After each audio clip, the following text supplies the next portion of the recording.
Hello guys එන්නද මාත් එක්ක කැලණි පන්සල්යක්. ඉතින් මම යන්නේ මගේ පරණම යාළුවෙක් එක්ක. ඉතින් ඇත්තටම කියන්න ඕනේ මෙයත් එක්ක මම යන්නේ ගොඩාක් දවසකින්. ඉතින් ඇත්තටම ගොත අපි දෙන්න කතා කර පරණ දේවල් ගොඩාක් දේවල් කිය තමයි ගියේ. ඉතින් මල් අරගෙන ඊට පස්සේ අපි ගියා පහන්තිර මොනවා හරි ගන්න. ඊට පස්සේ ඉතින් හඳුන්කුරකක් තමයි ගන්න පුළුවන් වුණේ. මොකද පොය දවසට මං හිතන විදියට මේවා ගණන් ගොඩක් අපරාධ අපිට ගෙදරින් අරන් ඉන්න තිබුණා කියලා හිතුණා. නමුත් ඉතින් කරන්න දෙයක් නැහැ. අපි ඉතින් සල්ලි දීලා හඳුන්කුරකක් තමයි ගන්න. ඊට පස්සේ ඉතින් අපි ගියා මල් වලට පැනින්න. ඉතින් කියන්න ඕනේ මගේ යාළුවත් එක්ක මම ඇත්තටම මෙහෙම ගියපු පළවෙනි වතාව. ඇත්තටම කිව්වොත් අපි උදේ ඉඳන්ම ප්ලෑන් කරා කොහේ හරි යනවද කොහොමද කියලා.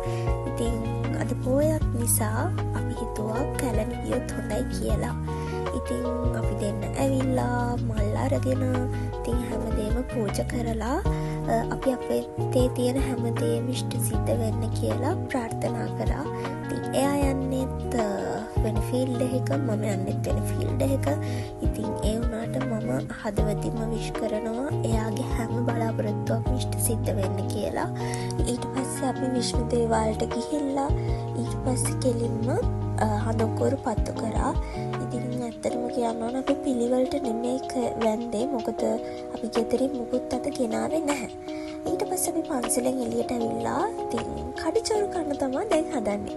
ඉතින් අපි මුලින්ම ගත්තේ අච්චාරු එකක්. ඊට පස්සේ අච්චාරු එකක් කකාම පන්සලෙන් එළියට ඇවිල්ලා ඉතින් යාළුවම කැමතිම තැනක් නේ. එතනට ගිහිල්ලා ඉවර වෙලා තමයි අපි ගියේ බීර් එකක් බොන්න. ඒවට කියන්නේ සරුවත් කියලා නේද?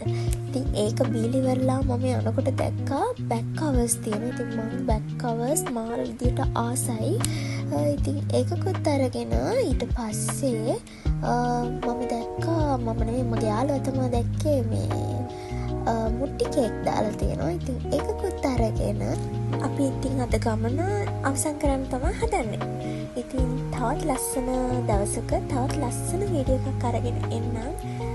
ආයි දවසක මෙයත් එක්ක යන්න බලාගෙන ඉන්නවා මම.